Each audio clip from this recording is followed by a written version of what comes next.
Welcome to the Salmon Runs YouTube. Enjoy the video. You start by checking power and credentials. Make sure the battery is at least 20% and you have the admin or master code. Once done, either press the lock's programming or reset button or open the official mobile app and choose settings right arrow lock management. Enter the admin code when prompted so the lock switches into programming mode. This step lets you change codes securely. Make sure you hear the confirmation beep or see the app indicator before proceeding. You now pick Change Code or Add User in the menu and choose the desired length, typically 4 to 8 digits. Enter the current admin code to authorize the change, then type the new passcode once and repeat it for confirmation. This prevents typos.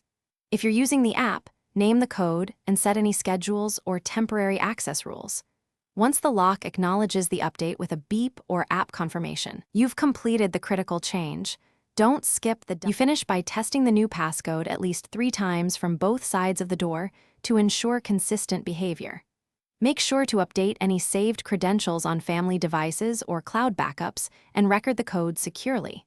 If the lock rejects the code or programming fails, first swap in fresh batteries, then retry the programming sequence exactly.